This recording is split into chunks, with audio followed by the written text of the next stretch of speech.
क्या आपने कभी सोचा है कि कुछ लोग बिना आदेश दिए, बिना जबरदस्ती किए, बिना बहस किए लोगों से वही काम करवा लेते हैं जो वो चाहते हैं। वे लोगों को मजबूर नहीं करते, बल्कि लोग खुद ही वही फैसला लेने लगते हैं जो उस व्यक्ति के लिए फायदेमंद होता है। ये कोई जादू नहीं है, ये है रिवर्स साइकोलॉजी, मानव मन की एक ऐसी कला जिसे इतिहास के कई महान रणनीतिकारों ने समझा और इस्तेमाल किया। राजनीति में, व्यापार में, रिश्तों में और शक्ति के खेल में। कुछ लोग इसे मैनिपुलेशन कहते हैं, कुछ इसे साइकोलॉजिकल स्ट्रैटेजी। लेकिन सच ये है कि मानव मन को समझे बिना आप कभी भी इन्फ्लुएंस की असली ताकत नहीं समझ सकते। आज आप जानेंगे रिवर्स साइकोलॉजी के 13 माकियावेलियन लॉज, ऐसे सिद्धांत जो बताते हैं कि लोग कैसे सोचते हैं और कैसे कभी कभी उन्हें बिना बताए ही इन्फ्लुएंस किया जा सकता है। लेकिन याद रखिए, ये ज्ञान जितना शक्तिशाली है उतना ही खतरनाक भी हो सकता है। Law 1, illusion of choice. मानव मन को आदेश पसंद नहीं होता। जैसे ही कोई हमें सीधे कहता है ये काम अभी करो, हमारे भीतर एक छोटी सी आवाज उठती है, एक विरोध, एक हल्का सा प्रतिरोध। ये प्रतिरोध हमेशा दिखाई नहीं देता, लेकिन हमारे दिमाग में तुरंत एक भावना पैदा होती है, मुझे क्यों कहा जा रहा है। मानव मन स्वाभाविक रूप से स्वतंत्र रहना चाहता है। हर व्यक्ति ये महसूस करना चाहता है कि उसके फैसले उसके अपने हैं। यही कारण है कि सीधे आदेश अक्सर काम नहीं करते। लेकिन यहीं से शुरू होती है रिवर्स साइकोलॉजी की पहली और सबसे दिलचस्प रणनीति, इल्यूजन ऑफ चॉइस। इसका अर्थ है लोगों को ऐसा महसूस कराना कि निर्णय उनका है, जबकि दिशा आपने पहले ही तय कर दी होती है। मान लीजिए आप किसी से कहते हैं ये काम अभी करो। संभव है कि सामने वाला व्यक्ति टालने लगे, बहाने बनाए या फिर काम को बाद में करने की कोशिश करे।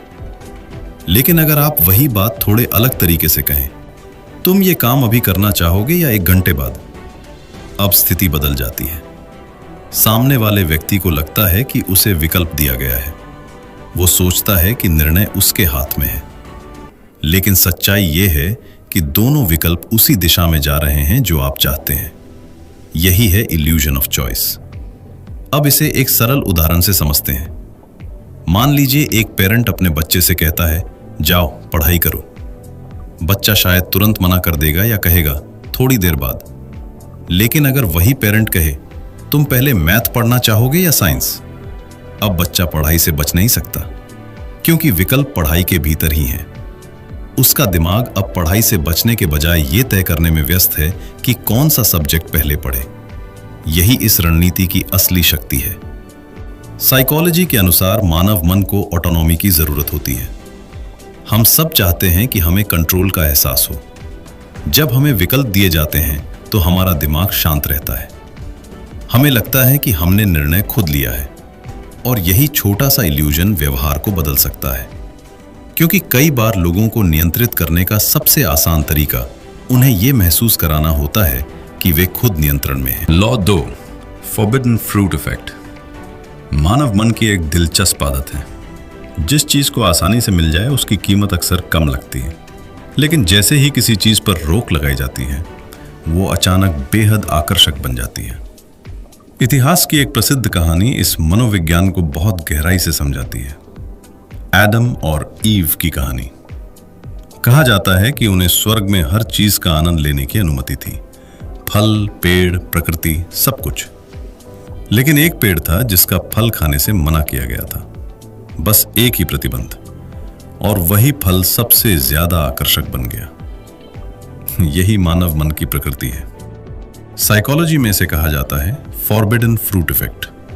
जब किसी चीज पर प्रतिबंध लगाया जाता है तो उसका आकर्षण कई गुना बढ़ जाता है, क्योंकि प्रतिबंध केवल नियम नहीं बनाता, वो जिज्ञासा भी पैदा करता है।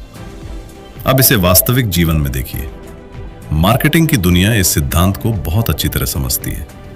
कई ब्रांड्स अपने प्रोडक्ट्स के साथ ऐसे शब्द इस्तेमाल करते हैं जैसे limited edition, only for members, exclusive access, only 100 pieces available. ये शब्द सिर्फ जानकारी नहीं देते, ये हमारे दिमाग में एक संकेत पैदा करते हैं कि ये चीज सभी के लिए उपलब्ध नहीं है और अचानक वो साधारण चीज भी खास लगने लगती है। स्कैर्सिटी यानी कमी आकर्षण को बढ़ा देती है। लेकिन ऐसा क्यों होता है? इसका कारण हमारे दिमाग की एक गहरी साइकोलॉजिकल रिएक्शन है। जब हमें लगता है कि किसी चीज पर रोक लगाई गई है या वो हमसे दूर की जा रही है, तो हमारा मन उसे एक चुनौती की तरह देखने लगता है। साइकोलॉजी में इसे साइकोलॉजिकल रिएक्टेंस कहा जाता है। ये एक मानसिक प्रतिक्रिया है जो तब पैदा होती है जब हमें लगता है कि हमारी स्वतंत्रता सीमित की जा रही है। हमारा दिमाग कहता है, अगर मुझे ये नहीं करने दिया जा रहा तो शायद इसमें कुछ खास है, और यही सोच इच्छा को और मजबूत बना देती है। यही कारण है कि कभी-कभी सबसे शक्तिशाली आकर्षण किसी चीज की उपलब्धता से नहीं, बल्कि उसकी मनाही से पैदा होता है। क्योंकि मानव मन को सबसे ज्यादा वही चीज खींचती है जिसे पाने से उसे रोका गया हो। Law 3, strategic surrender. जीत हमेशा ताकत दिखाने से नहीं मिलती। कभी कभी सबसे शक्तिशाली रणनीति होती है एक कदम पीछे हटना। पहली नजर में यह हार जैसा लगता है, लेकिन कई बार यही कदम असली जीत की शुरुआत बन जाता है। इसे कहा जाता है स्ट्रैटेजिक सरेंडर, यानी जानबूझकर कुछ देर के लिए हार मान लेना। यह कमजोरी नहीं है, यह एक मनोवैज्ञानिक रणनीति है जिसे कई अनुभवी नेगोशिएटर्स और लीडर्स इस्तेमाल करते हैं। क्योंकि मानव व्यवहार का एक दिलचस्प नियम है, जितना ज्यादा विरोध होगा उतना ही ज्यादा प्रतिरोध पैदा होगा। लेकिन जैसे ही विरोध कम हो जाता है, लोगों की सोच बदलने लगती है। अब एक साधारण उदाहरण से इसे समझते हैं। मान लीजिए दो लोग किसी मुद्दे पर बहस कर रहे हैं। अगर आप तुरंत सामने वाले की बात को गलत साबित करने लगते हैं तो बहस तेज होती जाती है, आवाज ऊंची होने लगती है, भावनाएं शामिल हो जाती हैं और धीरे धीरे बहस तर्क से हटकर अहंकार की लड़ाई बन जाती है। अब दोनों का लक्ष्य सच ढूंढना नहीं होता, बल्कि जीतना होता है। लेकिन कल्पना कीजिए कि उसी बहस में आप अचानक कहते हैं, शायद तुम सही हो। यह वाक्य बहस की दिशा बदल देता है। सामने वाला व्यक्ति जिसने खुद को बचाने के लिए मानसिक दीवार खड़ी की थी, अचानक शांत हो जाता है। उसे अब लड़ने की जरूरत महसूस नहीं होती और कई बार वो खुद अपनी बातों पर दोबारा सोचने लगता है। कभी कभी वो कहता है, नहीं, मेरा मतलब वो नहीं था। यानी वही व्यक्ति जो कुछ सेकंड पहले अपनी बात पर अड़ा हुआ था, अब उसे खुद संशोधित करने लगता है। यही स्ट्रैटेजिक सरेंडर की ताकत है। यह रणनीति हमें यह समझाती है कि हर बहस जीतना जरूरी नहीं होता। कई बार बहस से बाहर निकलना ही सबसे बुद्धिमानी भरा कदम होता है। साइकोलॉजी के अनुसार जब व्यक्ति को सीधा विरोध मिलता है तो उसका दिमाग तुरंत डिफेंसिव मोड में चला जाता है। वो सुनना बंद कर देता है, वो केवल अपनी बात को बचाने की कोशिश करता है। लेकिन जब विरोध कम हो जाता है तो उसका दिमाग शांत हो जाता है और उसी क्षण वो नए विचारों के लिए खुला हो सकता है। यही कारण है कि कभी कभी सबसे शक्तिशाली प्रभाव जोर से बोलने से नहीं, बल्कि सही समय पर चुपचाप पीछे हट जाने से पैदा होता है। Law 4, power of silence.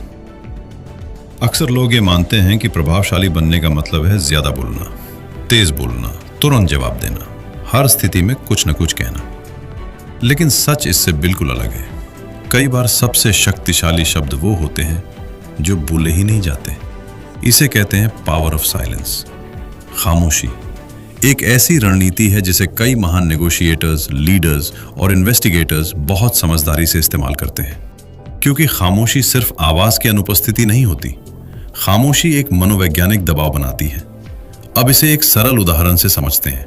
मान लीजिए आप किसी इंटरव्यू में बैठे हैं, आपसे एक सवाल पूछा जाता है, आप जवाब देते हैं और उसके बाद इंटरव्यूअर तुरंत कुछ नहीं कहता, वो बस आपको देखता रहता है। कुछ सेकंड गुजरते हैं और अचानक आपको थोड़ा असहज महसूस होने लगता है। आप सोचते हैं, क्या मेरा जवाब अधूरा था? क्या मुझे और कुछ कहना चाहिए? और फिर आप खुद ही बोलना शुरू कर देते हैं। कई बार आप जरूरत से ज्यादा जानकारी भी दे देते हैं। यही खामोशी की ताकत है। अब यही स्थिति नेगोशिएशन में भी होती है। मान लीजिए आप एक कीमत बताते हैं और फिर कुछ नहीं कहते। अगर सामने वाला व्यक्ति उस खामोशी को सहन नहीं कर पाता तो वो खुद ही बोलना शुरू कर देता है। कभी कभी वो खुद ही बेहतर ऑफर दे देता है। साइकोलॉजी के अनुसार मानव दिमाग खाली जगह को पसंद नहीं करता। जब बातचीत में अचानक खामोशी आती है तो दिमाग उसे एक अधूरी स्थिति मानता है और वह उस खाली जगह को भरने की कोशिश करता है। इसीलिए कई लोग खामोशी को खत्म करने के लिए खुद बोलने लगते हैं, लेकिन जो लोग खामोशी को समझते हैं वे जानते हैं कि हर बातचीत में हर सवाल का जवाब तुरंत देना जरूरी नहीं होता। कभी कभी कुछ सेकंड की खामोशी लंबे भाषण से ज्यादा प्रभावशाली होती है, क्योंकि सही समय पर की गई खामोशी सिर्फ शब्दों से नहीं बल्कि दूसरे व्यक्ति के मन से सच्ची प्रतिक्रिया निकालती है। और यही कारण है कि इन्फ्लुएंस की दुनिया में कभी कभी सबसे ताकतवर आवाज वो होती है जो सुनाई ही नहीं देती। Law 5, mirror of narcissism. हर इंसान के भीतर एक छुपी हुई इच्छा होती है। वो इच्छा है अपने बारे में अच्छा महसूस करने की। हर व्यक्ति चाहता है कि उसे समझा जाए, सराहा जाए और महत्वपूर्ण महसूस कराया जाए।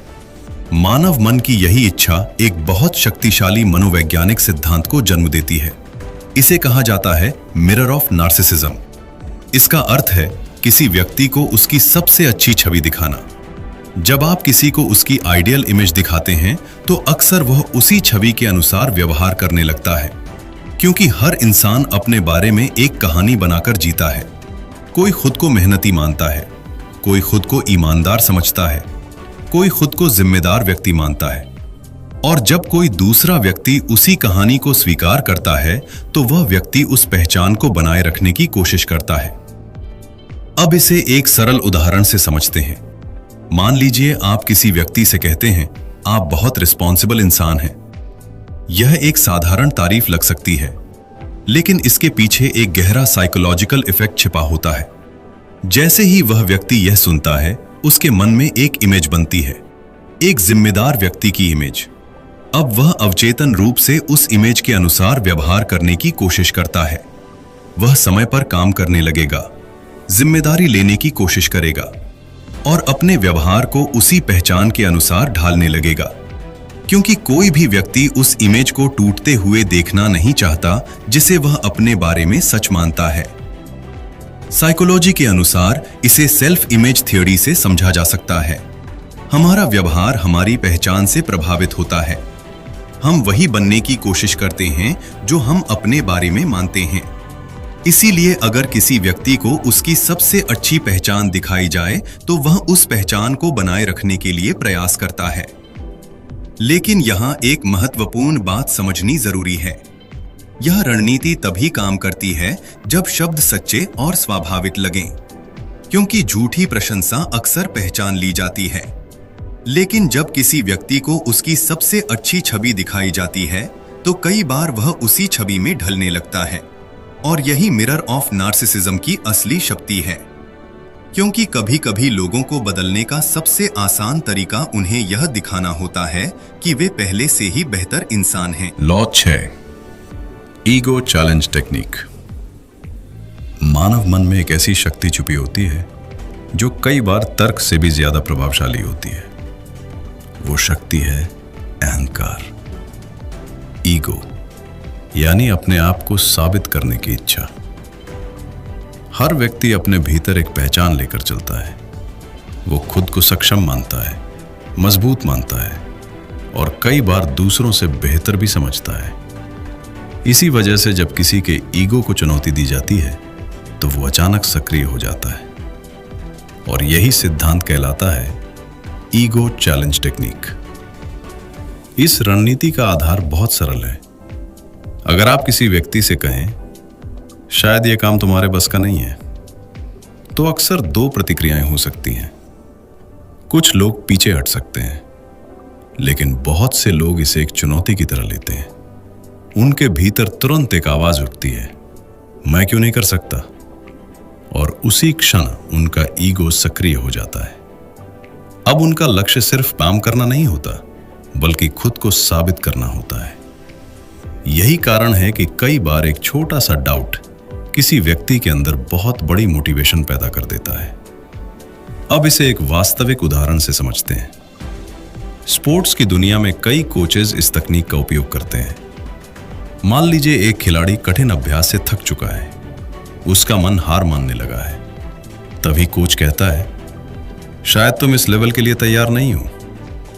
ये वाक्य सुनते ही खिलाड़ी के भीतर कुछ बदल जाता है। अब वो थकान के बावजूद खुद को साबित करने की कोशिश करता है। वो और मेहनत करता है, क्योंकि अब ये सिर्फ अभ्यास नहीं रहा, ये उसके ईगो की बात बन गई है। साइकोलॉजी के अनुसार मानव ईगो अपनी पहचान की रक्षा करना चाहता है। जब कोई हमारी क्षमता पर सवाल उठाता है तो हमारा दिमाग उसे एक खतरे की तरह देखता है और उसी खतरे का जवाब देने के लिए हम खुद को साबित करने की कोशिश करते हैं। लेकिन इस तकनीक का उपयोग सावधानी से करना जरूरी है, क्योंकि हर व्यक्ति की प्रतिक्रिया अलग हो सकती है। कुछ लोग चुनौती से प्रेरित होते हैं और कुछ लोग उससे निराश भी हो सकते हैं। लेकिन सही परिस्थिति में सही तरीके से दी गई चुनौती किसी व्यक्ति के भीतर छुपी हुई शक्ति को जगाने की क्षमता रखती है, क्योंकि कभी कभी सबसे मजबूत प्रेरणा प्रशंसा से नहीं, बल्कि खुद को गलत साबित करने की इच्छा से पैदा होती है। Law 7, anxiety of freedom. हम अक्सर ये मानते हैं कि जितनी ज्यादा आजादी होगी हम उतने खुश होंगे, जितने ज्यादा विकल्प होंगे निर्णय लेना उतना आसान होगा। लेकिन मानव मन की सच्चाई कई बार इसके बिल्कुल उलट होती है। दिलचस्प बात यह है कि बहुत ज्यादा आजादी भी डर पैदा कर सकती है। इसे कहा जाता है एंग्जाइटी ऑफ फ्रीडम। जब हमारे सामने बहुत सारे विकल्प होते हैं तो हमारा दिमाग अचानक उलझने लगता है। हम सोचने लगते हैं, कौन सा विकल्प सही है? अगर मैंने गलत चुन लिया तो क्या कोई बेहतर विकल्प छूट जाएगा?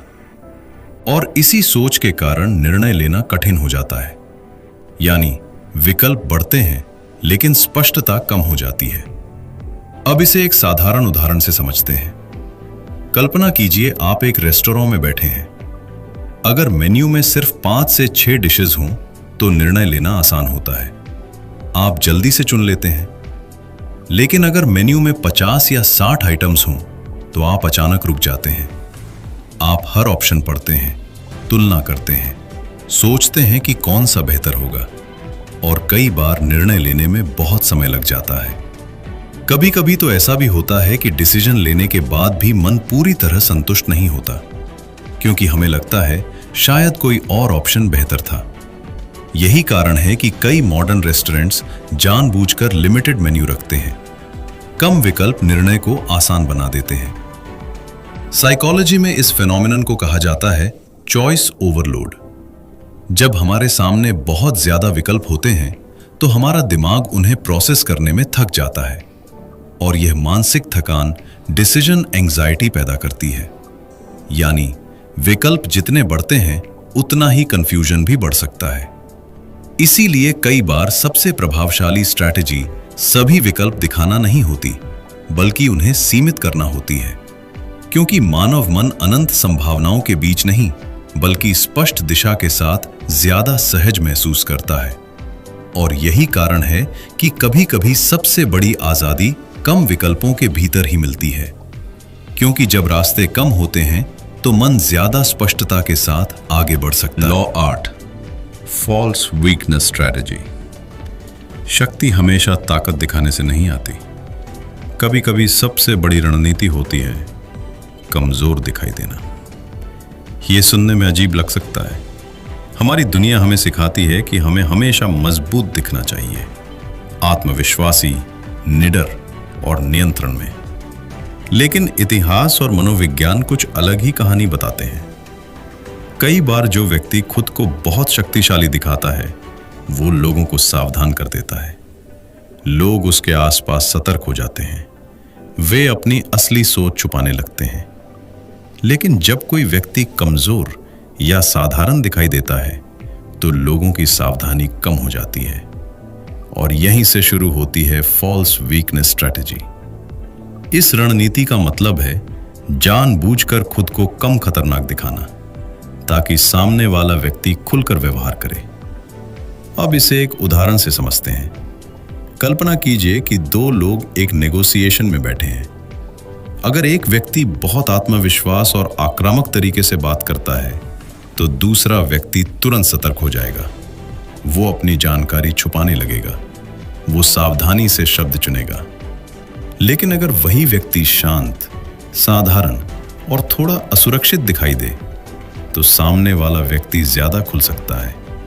वो सोच सकता है ये व्यक्ति उतना मजबूत नेगोशिएटर नहीं है, और इसी सोच के कारण वो ज्यादा जानकारी साझा कर सकता है।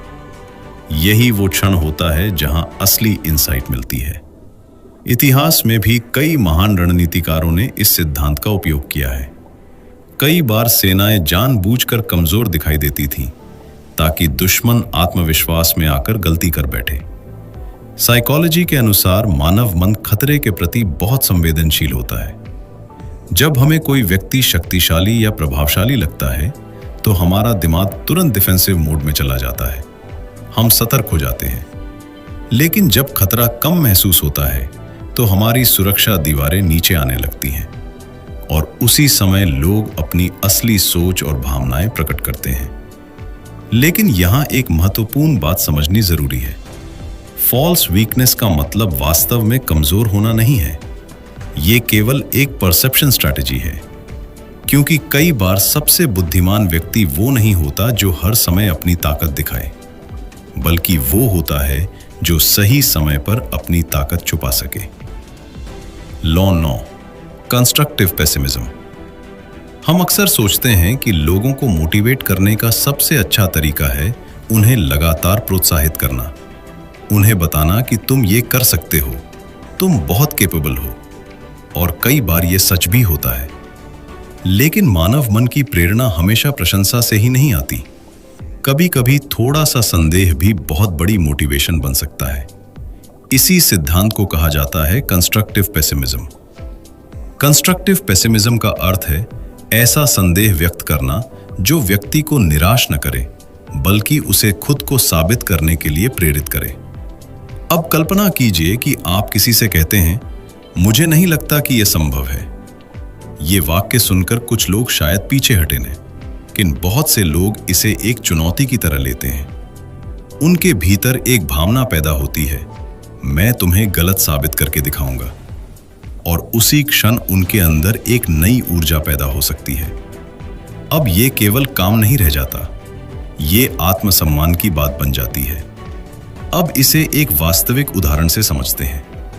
कई टीचर्स स्टूडेंट्स को मोटिवेट करने के लिए कभी-कभी इसी टेक्निक का उपयोग करते हैं। मान लीजिए एक स्टूडेंट किसी कठिन प्रॉब्लम को देखकर कहता है, ये मुझसे नहीं होगा। तभी टीचर कहता है, शायद ये प्रॉब्लम तुम्हारे लेवल से थोड़ी ज्यादा मुश्किल है। ये सुनकर स्टूडेंट के भीतर दो भावनाएं पैदा हो सकती हैं। पहली, वो हार मान ले, लेकिन दूसरी, वो खुद को साबित करने की कोशिश करे। और कई बार यही दूसरी प्रतिक्रिया उसके अंदर छुपी हुई क्षमता को बाहर ले आती है। साइकोलॉजी के अनुसार मानव मन रिकॉग्निशन चाहता है। हम चाहते हैं कि लोग हमारी क्षमता को देखें और उसे स्वीकार करें। लेकिन जब कोई हमारी क्षमता पर संदेह करता है, तो हमारा दिमाग उसे एक चुनौती के रूप में देख सकता है, और उसी चुनौती को जीतने के लिए हम अधिक मेहनत करने लगते हैं। लेकिन यहां संतुलन बहुत महत्वपूर्ण है।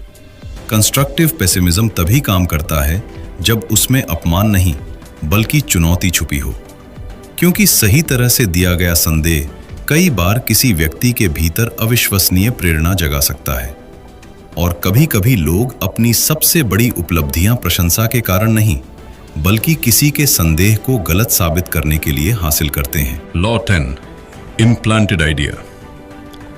मानव मन का एक रोचक रहस्य है।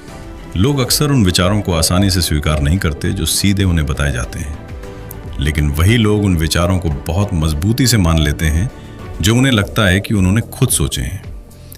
यही सिद्धांत कहलाता है इम्प्लांटेड आइडिया। इसका अर्थ है किसी के मन में विचार डालना, लेकिन इस तरह कि उसे लगे कि ये विचार उसका अपना है। क्योंकि मानव मन स्वतंत्रता को बहुत महत्व देता है। हम अपने निर्णयों पर नियंत्रण महसूस करना चाहते हैं, और जब कोई हमें सीधे बताता है कि हमें क्या करना चाहिए, तो हमारा दिमाग अक्सर उसका विरोध करने लगता है। लेकिन अगर वही विचार हमारे अपने दिमाग से पैदा होता हुआ लगे, तो हम उसे ज्यादा सहजता से स्वीकार करते हैं। अब इसे एक सरल उदाहरण से समझते हैं। मान लीजिए आप अपने दोस्त को सलाह देते हैं, तुम्हें यह काम करना चाहिए। संभव है वो तुरंत कहे, नहीं, मुझे नहीं लगता, लेकिन अगर आप उससे पूछें, क्या तुम्हें नहीं लगता कि यह तरीका बेहतर हो सकता है, अब स्थिति बदल जाती है, क्योंकि अब यह आदेश नहीं है, यह एक सवाल है, और सवाल दिमाग को सोचने पर मजबूर करता है। जैसे ही वो व्यक्ति इस सवाल पर विचार करता है, उसके मन में खुद एक विचार बनने लगता है, और अगर वो उस निष्कर्ष पर पहुंचता है तो उसे लगता है कि यह निर्णय उसका अपना है। यही इम्प्लांटेड आइडिया की असली शक्ति है। आपने विचार दिया, लेकिन उसे ऐसा महसूस हुआ कि विचार उसी के दिमाग से आया है। साइकोलॉजी के अनुसार इसे सेल्फ जनरेटेड परसुएजन से समझा जा सकता है।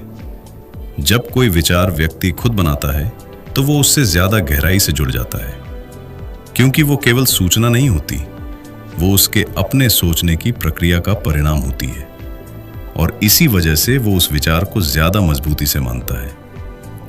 यही कारण है कि कई महान लीडर्स और कम्युनिकेटर्स सीधे जवाब देने के बजाय सवाल पूछते हैं, क्योंकि कई बार लोगों को बदलने का सबसे प्रभावी तरीका उन्हें बताना नहीं होता, बल्कि उन्हें सोचने के लिए सही सवाल देना होता है। और जब विचार किसी के अपने मन से पैदा होता है तो वो सबसे मजबूत विचार बन जाता है। Law 11, contrast principal.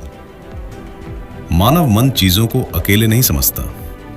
हम अक्सर किसी चीज की असली कीमत तभी समझते हैं जब उसे किसी दूसरी चीज से तुलना करने का मौका मिलता है।